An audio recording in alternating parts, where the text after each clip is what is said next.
ఈ యూనివర్సిటీని చూస్ చేసుకోవాలంటే మెయిన్ రీజన్ ఏంటి?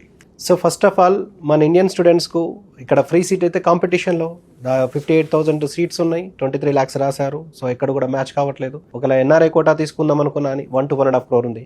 సో మధ్య తరగతి కుటుంబాలకు ఇది అందుబాటులో లేని పరిస్థితి. సో డిఫరెంట్ ఎంబీబీఎస్ అబ్రాడ్లో చేయడం అనేది ఖచ్చితంగా ఒక ఆప్షన్గా తెలుసుకోవచ్చు. సో కాంప్రమైజ్ అయిపోయి బీడీఎస్, బిహెచ్ఎంఎస్, బిఎంఎస్ చేయాల్సిన అవసరం లేకుండా మరి లాంగ్ టర్మ్ తీసుకొని వస్తుందో లేదో గ్యారంటీ లేని లాంగ్ టర్మ్ చేయడం వల్ల టైం వేస్ట్ చేసుకోకుండా ఎంబీబీఎస్ అబ్రాడ్ చేసుకోవడం అనేది మంచి డెస్టినేషన్ మన ఇండియన్ స్టూడెంట్స్కు. సో అందులో ఎంబీబీఎస్ అబ్రాడ్ విషయంలో అసలు ఎందుకు చూస్ చేసుకోవాలంటే అతి తక్కువలో వస్తుంది డిఫరెంట్ డెస్టినేషన్స్లో. సో ఒకప్పుడు ఇండియాలో అంటే ఇండియాకు అబ్రాడ్కు ఎంబీబీఎస్ విషయం లోపల డిఫరెన్స్ ఉన్నదా లేదా అన్న విషయంలో స్టూడెంట్స్కు పేరెంట్స్కు చాలా అనుమానాలు ఉండే. కానీ ఒకప్పుడు ఉండేది. సో 2019 కన్నా ముందు మెడికల్ కౌన్సిల్ ఆఫ్ ఇండియా మన ఇండియాలో చదివే స్టూడెంట్స్కు, అబ్రాడ్లో చదివే స్టూడెంట్స్కు రెస్పాన్సిబిలిటీగా ఉండేది. కానీ ఇప్పుడు 2019లో ఎంసీఏ డిజాల్వ్ అయిపోయి దాని ప్లేస్లో ఎన్ఎంసీ వచ్చింది, నేషనల్ మెడికల్ కమిషన్. అది వచ్చిన తర్వాత 2020 లోపల అది ఫోర్స్లోకి వచ్చింది. 2021 November 18 లోపల ఒక అఫీషియల్ గెజెట్ తీసుకొచ్చింది. అందులో కొన్ని ఇంపార్టెంట్ రూల్స్ మెన్షన్ చేయడం జరిగింది. 4A 1 2 3 4 అని, 4B అని.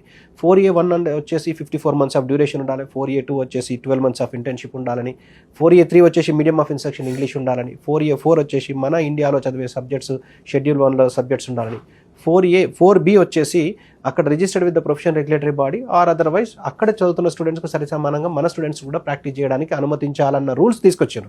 సో దీనివల్ల అందరికి కూడా అనుమానాలన్నీ తీరిపోయినాయి. ఇంత ముందులా కాకుండా ఎక్కడ పడితే అక్కడ చదవడము, ఎంత డ్యూరేషన్ ఉన్నా, ఇంటర్న్షిప్ ఉన్నా లేకున్నా, ఏ లాంగ్వేజ్ చదువుకున్నా చెల్లేది. కానీ ఇప్పుడు అలా చెల్లట్లేదు. సో కంపల్సరీగా మన ఇండియన్ రూల్స్ ఇండియాలో ఏ విధంగా అయితే ఎంబీబీఎస్ చదువుతారో అదే విధంగా ఎంబీబీఎస్ అబ్రాడ్లో చదివితే ఇండియాలో ప్రాక్టీస్ కానీ పీజీ కానీ చేయడానికి అర్హత ఉండదు.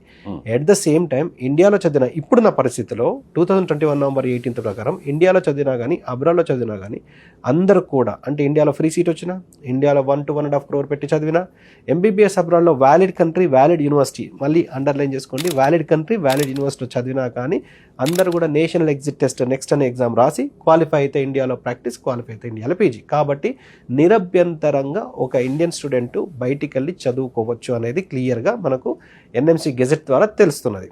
సో ఏ కంట్రీకి వెళ్ళాలి, ఏ కంట్రీని మన ఇండియన్ గవర్నమెంట్ అనుమతించింది అనేది ఈ రూల్స్ని, ఏ కంట్రీ అయితే ఈ రూల్స్ని ఏదైతే 4A 4Bని ఫాలో అవుతున్నదో ఆ కంట్రీకి వెళ్ళి చదవచ్చు.